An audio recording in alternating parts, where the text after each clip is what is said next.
سراوريس يا في كرمانش وشحال كتن شحالي خلك حنقا خودك يكي عائلتين كاوسة تشيا دركتيا تلازوني وان دافين يوتيوبي ترولي اسماعيل وهم ناردين لي وان حنقا خودك هون جي çapkalı خن كيفاوتي يا واتشي حالتين كاوس diye bir adam çıkmış. Kaus gibi bir adam. Çıkmış televizyonda, YouTube'da kendi insanlarımızı almış, alay konusu ediyor, alaycı bir tavırla onları orada ağırlıyor.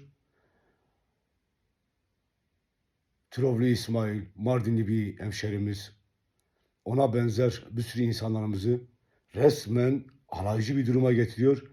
Kürtlerin kendi sanatıyla, diliyle, kültürüyle alay ediyor. Biz de burada onları alkışlıyoruz ve gülüyoruz ya. Ya biz ne hale gelmişiz? Türkiye toplumu, Türkiye halkı şerefli, namuslu, onurlu bir halktır. Kadın programı çıkmış, kadın sesi midir nedir? Kadın kocasını aldatıyor, başka bir adama kaçıyor. Adam sonra tekrar gidiyor televizyonda ağlıyor, yalvarıyor. Ben affediyorum seni diyor, ben daha çok seni seviyorum. Ya biz ne hale gelmişiz? Ya buna savcılar, hakimler, bu ülkenin devleti, adaleti niye el atmıyor? Neredeyiz biz ya? Türkiye toplumu şerefli, namuslu bir toplumdur ya. Onurlu bir toplumdur. Biz ne hale gelmişiz böyle ya? Finlandiya'daydım. Finlandiya'da haber çıkıyor. Finlandiya haberinde diyor ki bugün hiçbir haber yok. Türkiye'de de habersiz bir şey yok ya.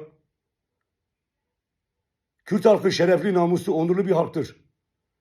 Kahramanlık destanlarıyla her zaman dile gelmiş bir halktır. Misafirperver, cömert, mert, yiğit bir halktır. Ya herkes biz ülke olarak bir bütünüz, bir kardeşiz. Birbirimizi ne alaycı duruma getiriyoruz ya. Buna bir dur deyin artık ya. Bu edepsizliğe, bu saygısızlığa niye dur diyen yok? Bunu devlet büyükleri görmüyor mu? Vicdan sahipleri, merhamet sahibi halklar görmüyor mu bunu? Buna bir sahip çıkın artık ya. Resmen dalga geçiyorlar ya. O Mardin'i çıkarmışlar, sen dili biliyor musun? Sen şunu biliyor musun? Sen bunu biliyor musun? Bir de alaycı dalga geçiyorlar. Siz insanlığı öğrenin önce. Sizden rica ediyorum.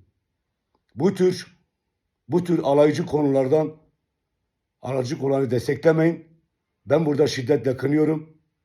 Biz bu ülkenin vatandaşı olarak biz şerefli, namuslu, onurlu halkız. Türkiye halkı olarak biz tarihten bu yana şerefli, onurlu ve cesur, namuslu bir halkız. Kendi kendinizi düşürdüğünüz hale bakın ya. Ben utanıyorum artık ya.